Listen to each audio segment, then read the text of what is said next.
بسم اللہ الرحمن الرحیم۔ پچھلی ویڈیو میں ہم نے مالک اشتر کے حوالے سے حافظ ابو یحییٰ نور پوری صاحب کے دلائل پر گفتگو کی تھی، جس میں انہوں نے کہا تھا کہ مالک اشتر منافق ہے، اور اس پر میں نے تفصیل سے کلام کیا اور یہ بات واضح کی کہ اگر مالک اشتر منافق تھا تو سیدنا علی رضی اللہ تعالیٰ عنہ نے اسے گورنر کیوں بنایا؟ کیا مولا علی رضی اللہ تعالیٰ عنہ کسی منافق کو اپنا گورنر بنا سکتے تھے، جبکہ وہ خود خلیفہ راشد تھے، ہدایت یافتہ خلفاء میں تھے، جن کی خلافت مہاجرین و انصار کی بیعت سے مؤید تھی، اور جن کی خلافت کو مہاجرین و انصار کی تائید حاصل تھی۔ اور یہ مہاجرین و انصار کوئی وہ لوگ نہیں تھے کہ جو طبقہ ثانیہ کے ہوں، بلکہ یہ وہ لوگ تھے کہ جنہوں نے سیدنا ابو بکر اور سیدنا عمر کی بیعت کی تھی۔ آج کی اس ویڈیو میں حافظ ابو یحییٰ نور پوری صاحب کی دوسری دلیل پر ہم گفتگو کر رہے ہیں۔ حافظ ابو یحییٰ نور پوری مالک اشتر پر دوسرا الزام یہ لگاتے ہیں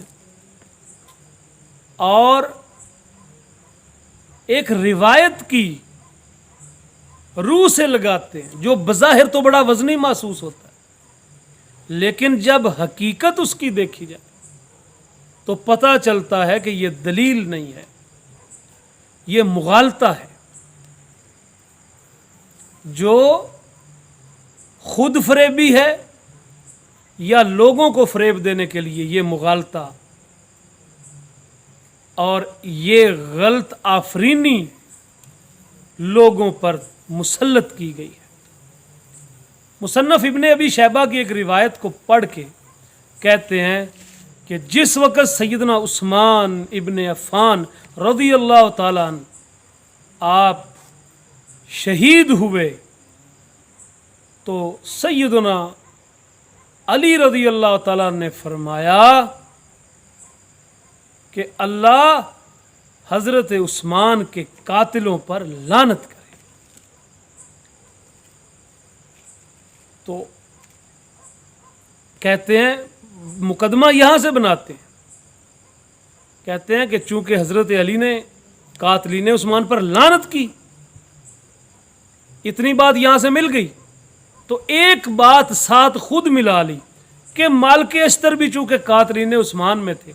تو گویا حضرت علی نے مالک اشتر پر اپنی زبان سے خود لعنت کی ہے۔ یہ ہے تحقیق۔ مالک اشتر کا محاصرہ کرنے والوں میں پہلے ذکر کیا، شامل کیا، اور مالک اشتر محاصرہ کرنے والوں میں شامل تھا یا نہیں تھا یہ الگ بحث ہے، لیکن آج بحث یہ ہے کہ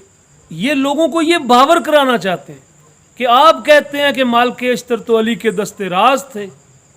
لیکن حضرت علی نے تو مالک اشتر پر خود لعنت کی ہے۔ بندہ ایک دفعہ تو حیران ہو جاتا ہے کہ واقعی یار کہیں پر لکھا ہوگا کہ مولا علی نے مالک اشتر پر لعنت کی ہے،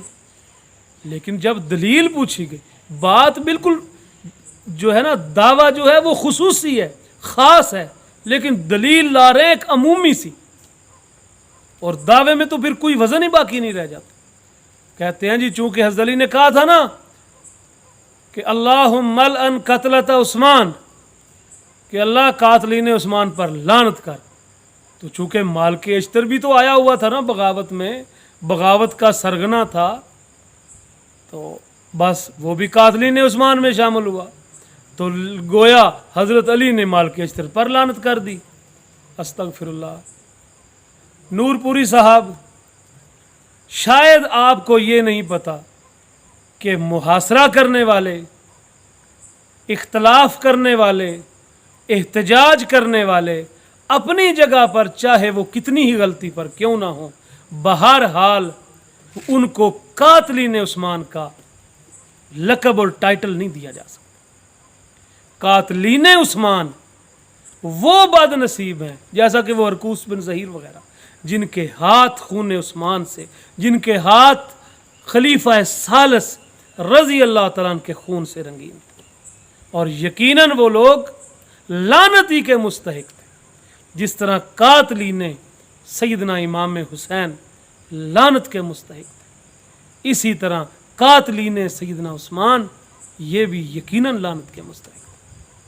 لیکن آپ نے کوئی فرق نہیں کیا، قاتل کون تھے، احتجاج کرنے والے کون تھے، اختلاف کرنے والے کون تھے، ان کے جو عمال تھے، جو سیدنا عثمان رضی اللہ تعالیٰ عنہ کے جو کارندے تھے، ان سے اختلاف کرنے والے کون تھے، اور مروان نے وہ جو ایک خط لکھا تھا، جس خط نے مصر میں بغاوت کو ہوا دی، اور مروان کا مطالبہ کرنے والے کون تھے، مروان کو سزا دلوانے کا مطالبہ کرنے والے کون تھے، آپ نے کوئی فرق نہیں کیا۔ اب میں آپ سے یہ پوچھتا ہوں کہ آپ نے پہلی غلطی یہ کی ہے کہ لعنت کا اصول یہ ہے کہ جس آپ دنیا کے محدثین پڑھ لیں، آپ لعنت پر جس نے بحث کی ہے، شارحین حدیث پڑھ لیں، مفسرین کرام پڑھ لیں، علم العقائد کی کتابیں پڑھ لیں، علم الکلام کی کتابیں پڑھ لیں، جس شخص نے بھی لعنت کے مسئلے پر گفتگو کی ہے وہ یہ اچھی طرح جانتا ہے کہ کسی شخص سے معین پر لعنت صرف اور صرف اس وقت ہو سکتی ہے جب اس کا کفر پر مرنا یقینی ہو، جب اس کا منافقت پر مرنا یقینی ہو، جب اس کا غیر اسلام پر مرنا یقینی ہو۔ آپ بتائیں، حضرت علی وہ تو امام الاولیاء تھے، وہ امام المتقین تھے، وہ تو قدوۃ السالکین تھے، انہوں نے تو جب لعنت کی ہے تو ایک وصف کو ظاہر کر کے کی ہے کہ اللہ قاتلین عثمان پر لعنت کر۔ اور آپ نے کیا ظلم کیا ہے؟ آپ نے ظلم یہ کیا ہے کہ آپ نے شخص کو معین کر کے،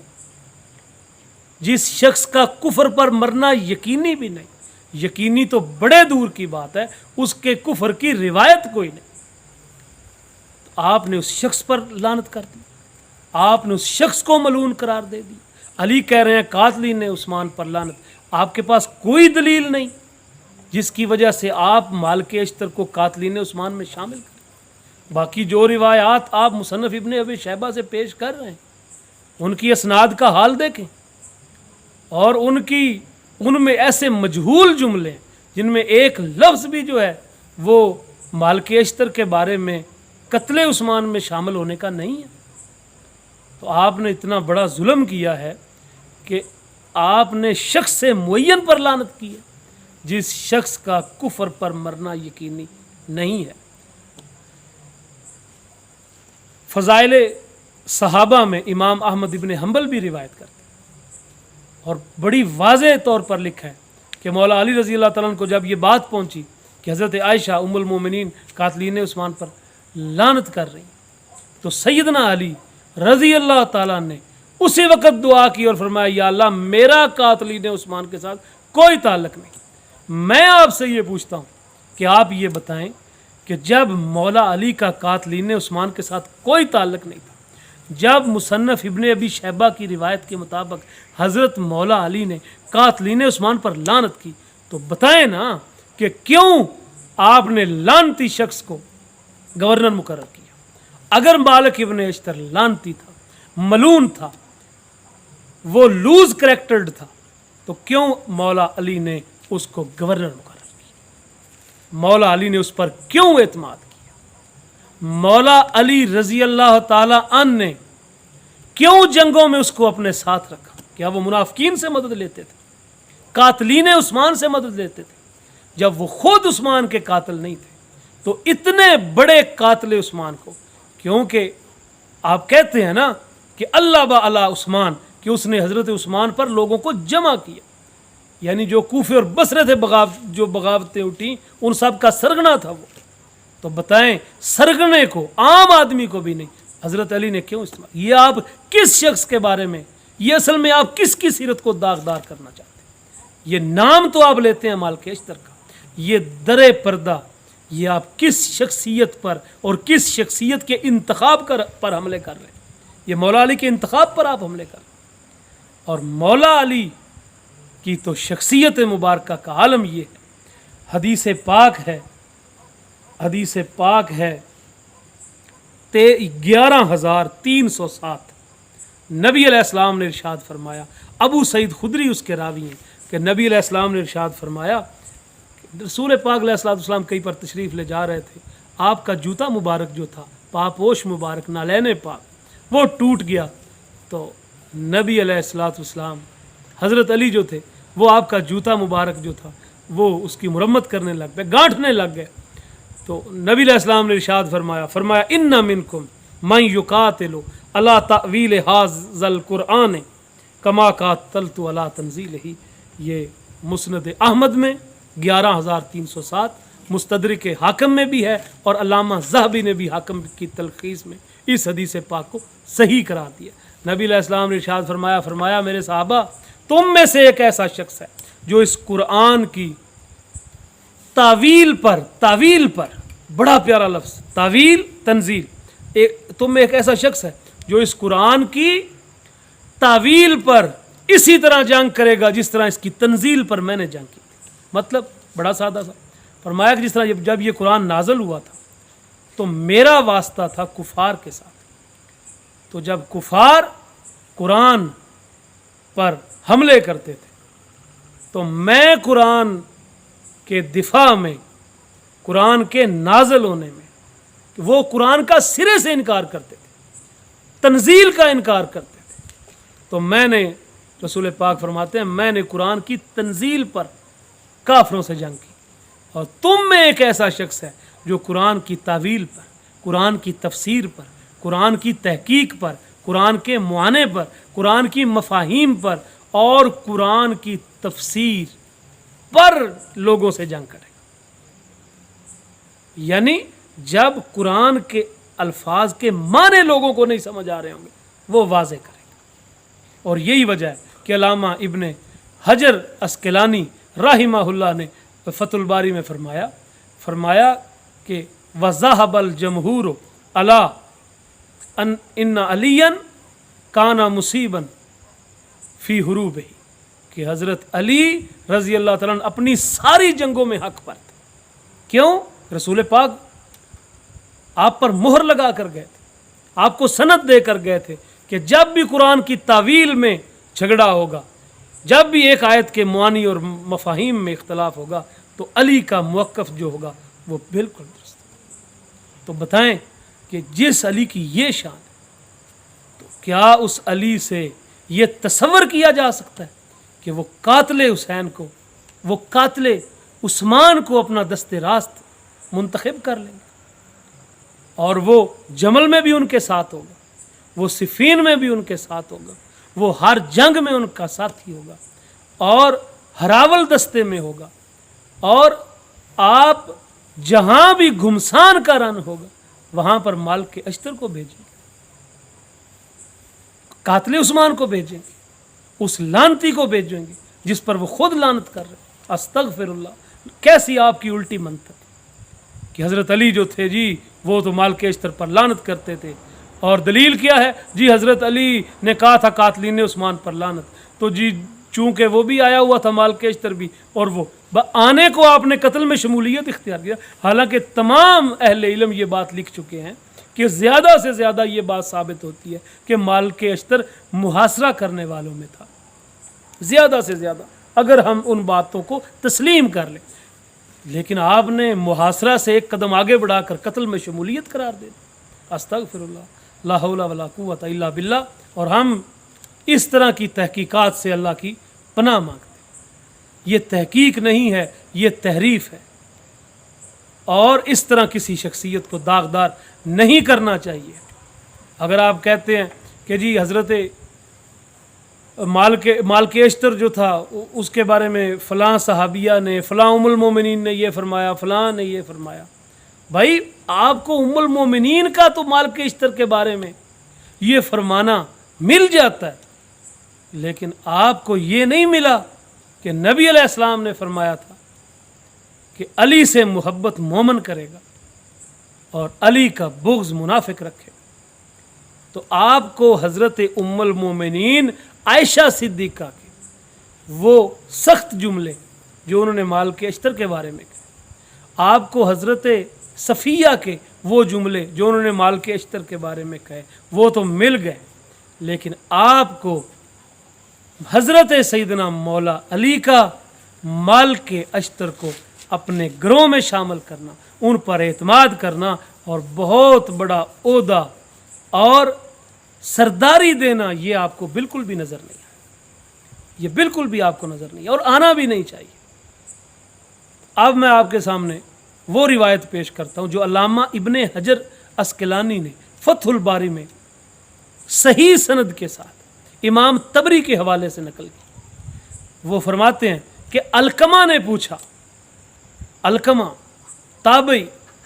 عبداللہ ابن مسعود کے شاگرد علقمہ سے پوچھا۔